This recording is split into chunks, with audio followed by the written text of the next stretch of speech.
the kind of clients that we work with at WIS, we're talking about the lower middle market where, look, I mean, they need working capital to run their businesses, and maybe, a technology spend wasn't a part of their capital plan. But, the problem with some of those companies, I gave the example, like my brother's company, where, they had no choice but to bring people to work. And it really, as Mike mentioned to you before, it really comes down to a health issue too. Number one, like you just want to make sure that people are protected.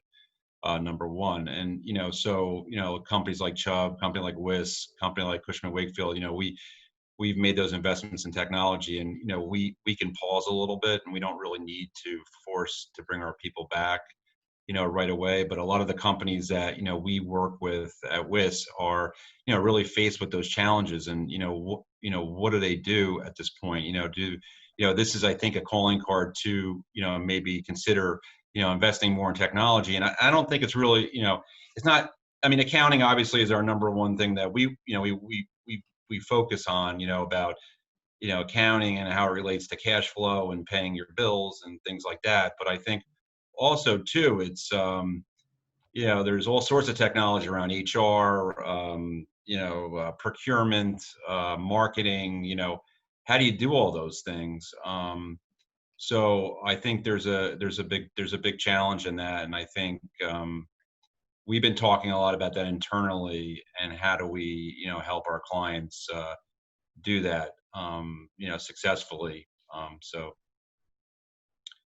I Yeah, think that, in the old days, well, when I say old days, we'll go back 10, 15 years, and we're running business for clients. The bigger corporations, with the CFO, the accountant firms, law firm, you deal with the managing practice, the managing partners. Almost every meeting you're in right now, the CIO is in the meeting. We're technology driven, basically. The world is coming to that. Obviously, some of the smaller companies is much more difficult, but in the future, everyone's going to have a laptop. I mean, some companies aren't in that situation right now, but with Microsoft Teams and Zoom and all these programs, you can interact with your sales force and your people internally. But the CIO is going to be a major part of all these decisions. Enough bandwidth, enough Wi-Fi capacity, where people are just going to be working, on the road, in different places, and companies don't have to learn how to eventually get over to that mechanism of being technology driven.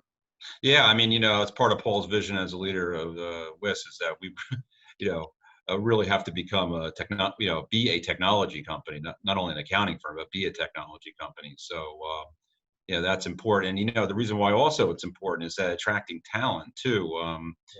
At least in our business, talent is at a premium, and it's very, I'm sure you guys too. It's, and then, I mean, look, in all businesses, right? Talent's a premium, and with technology, day-to-day stuff, the health issues, having the ability to work from home and not rush back to the office. But I also think too, from having technology, you also expand, your talent pool, right? You don't have to just look in your own geography for talent to come work for you. Like, we have partners out of state. We have people in South Carolina, we have people in Maryland, and they can work as effectively from those areas than they can, here at the office. Yeah, do we want them here collaborating with their teams? Yes, they do come up once in a while, but by having the technology, we've been afforded, or we can expand the talent pool outside our local geography, and I think that could help other companies as well once they realize that, okay, I got to make this capital investment in technology. It's not just a sunk cost. There's a return on investment. And I think, again, I was talking about before, change management. If you look at the glass half full with COVID-19 and say, okay, how do I change for the better? I think a lot of these things that I'm saying are important things to make sure you're considering. Yeah. Now, Alex, have you had any particular conversations that were insightful regarding how some companies are approaching the new ways of what they feel will be how they attract or go after and seek talent, and how that work arrangement may be changing, where they traditionally have only looked regionally or locally, and just some feedback from perhaps some of those conversations would be helpful to add. Well, I mean, not anything specifically I can remember right now, but I mean, when we look at our, sort of our own industry, where we're, on our calls with our alliance firms, talking about the demand for people, and not be the supply and demand for people, and not being able to get that in our local markets, and going outside those local markets to do it. We heard from one of our alliance partners about, there's companies out there today that are the Ubers of accounting firms, right? Where you can call up on demand and have a accountant, like a press of a button on an app to help you with a project. So all these things are coming, and I only use it as an example for our business because obviously I'm close to helping manage WIS, but I think that's going to hold true for a lot of different businesses. Yeah, definitely. Agreed.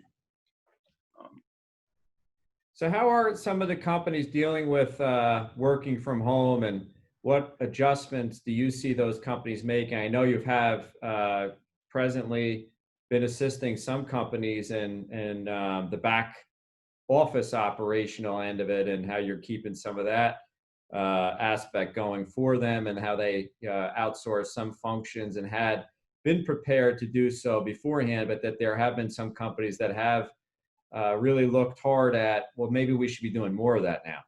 Yeah, I think a lot of those projects have been accelerated. I mean, they don't want to, a lot of my clients and the owners are, they travel, well, not really traveling now, but they're kind of not always in the office. And this has made it a very extremely difficult time where you have an owner that lives in New York and their office is in New Jersey, or they're in Connecticut, and they can't get access to the information, whether it's depositing checks for look, I mean, right, we've been talking about it for months now. I mean, Yeah. liquidity has been a huge issue in our clients' businesses right now, and a lot of the clients who haven't been ready for this is that they've been showing a lag in liquidity, by not being able to get to the office and depositing checks, for example, and also making their vendors happy, making sure their vendor payments are on time. So we're seeing a pretty large, we even